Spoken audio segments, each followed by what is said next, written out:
Tinanggihan mga kapatid ng Iran ang second round ng pakikipag-usap dito sa Amerika. Kung natatandaan natin mga tol, nagkaroon na ng pag-uusap ang Iran at ang Amerika sa Islamabad sa Pakistan pero walang nangyaring deal.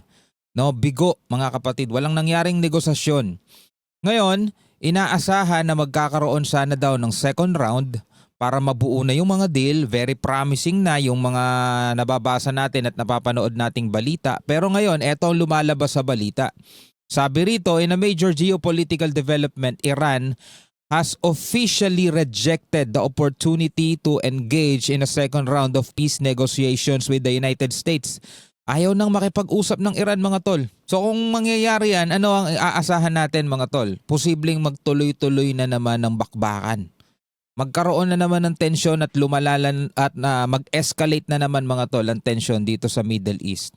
So apektado na naman dito syempre mga tol ang presyo ng krudo at talagang hindi ito maganda para sa pandaigdigang ekonomiya.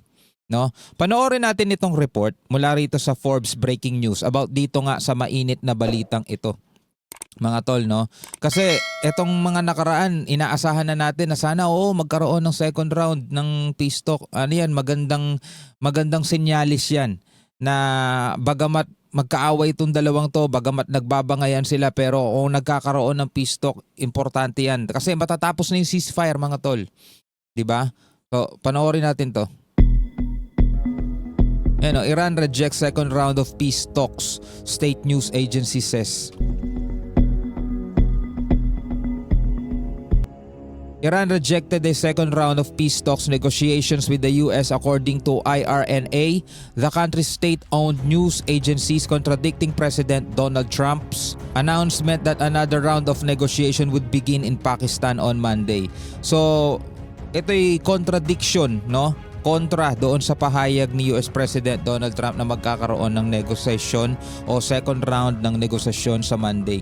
Which is, totoo naman yun mga tol. Hindi naman fake news yun. Kasi di ba napanood nga natin dumating yung mga kinatawan ng Pakistan para makipag-usap dito sa Iran at mag-set sana ng another round ng negosasyon. Pero sa ibang mga kadahilanan mga tol, mukhang ayaw na ng Iran makipag-usap pa at gusto nila sigurong ipilit na lang, no? Bakbaka na lang ulit siguro sila mga tol. Hintayin natin kasi malamang sa malamang may mga panibagong bantaan na naman magaganap. Tuloy muna natin to. In a statement published on X, IRNA reported the decision was made due to the US excessive demands and unrealistic expectations and said it considers, yun yung mga kadahilanan. Yung decision daw na yon ay nagawa, nabuo, yung hindi na sila makikipag-usap ulit sa Amerika dahil daw sa mga sobra-sobrang demand ng Amerika at hindi makatotohanang expectations, and said it considers American blockade of the Strait of Hormuz to be a violation, sabing ganon mga tol, to be a violation of the ceasefire set to expire on Wednesday. So Wednesday na pala mga tol matatapos etong etong ceasefire na to. Tapos etong US blockade daw dito sa Strait of Hormuz is a violation of the ceasefire. Actually mga tol, pareho na silang nag-violate ng ceasefire. Kasi ayon sa balita mga tol, pag-uusapan na lang natin siguro sa ibang video, nagpaputok, mayroong mga pinaputukan ang Iran na mga oil tanker dito sa Strait of Hormuz mga tol. Ituloy natin itong balita rito sa GMA, dito sa GMA News, unang balita. Muling tinanggihan ng Iran ang alok na peace talks ng Amerika sa gitna ng gulo sa pagitan ng dalawang bansa.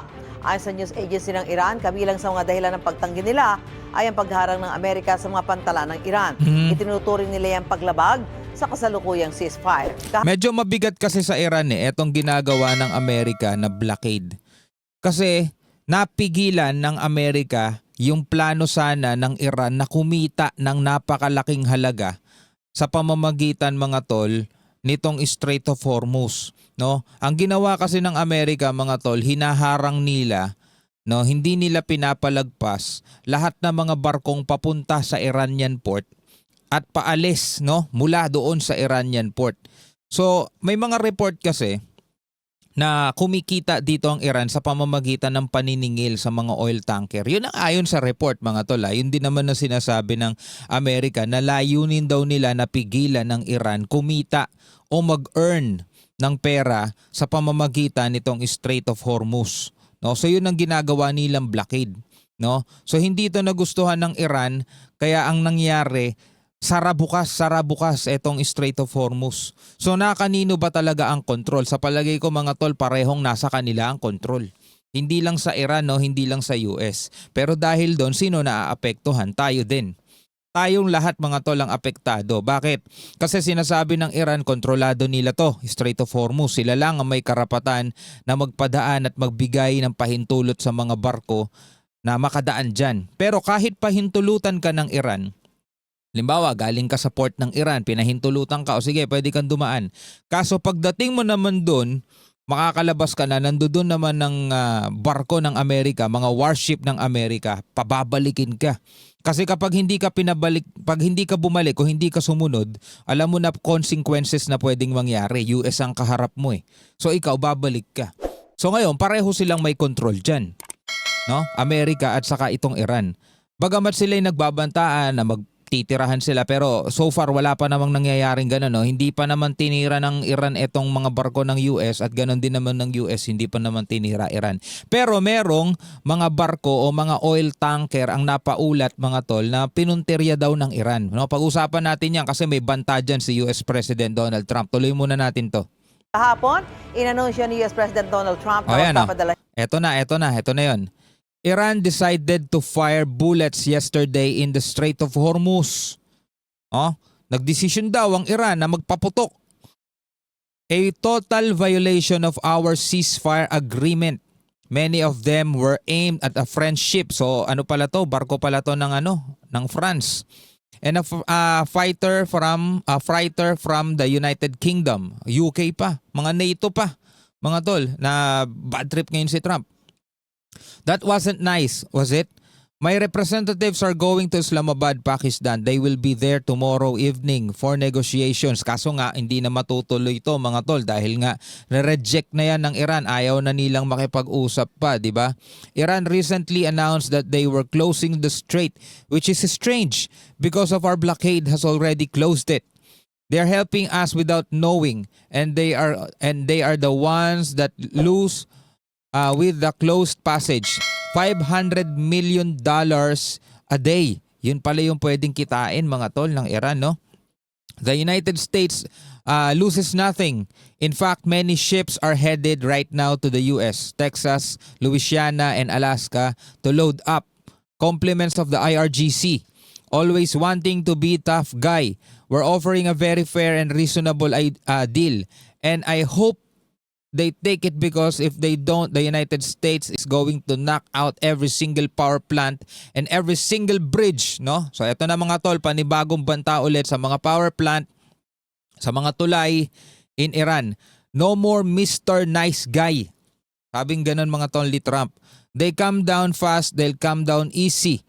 And if they don't take the deal, it will be my honor to do what has to be done, which should have been done to Iran by other president for the last 47 years. It's time for the Iran killing machine to end. Ay naku po, eto na naman tayo mga tol. Bakbaka na naman to. Siya namang kinatawan sa Pakistan para makipagkasundo at aatake kung tatanggihan ng Iran ang kanilang kondisyon. Tinawag din ni Trump na total violation sa ceasefire agreement ang pagpapaputok ng Iran sa ilang barko sa Strait of Hormuz. So kaso nga mga tol, hindi na matutuloy yung deal dahil nga nag-anunsyo na ang Iran o sinabi ng Iran na hindi na daw sila maikipag-usap pa. So etong sinasabi ni Trump na no more Mr. Nice Guy, mukhang masasaksihan natin to sa mga susunod na panahon. Ano ang inyong masasabi dyan? Comment na lamang kayo sa ibaba.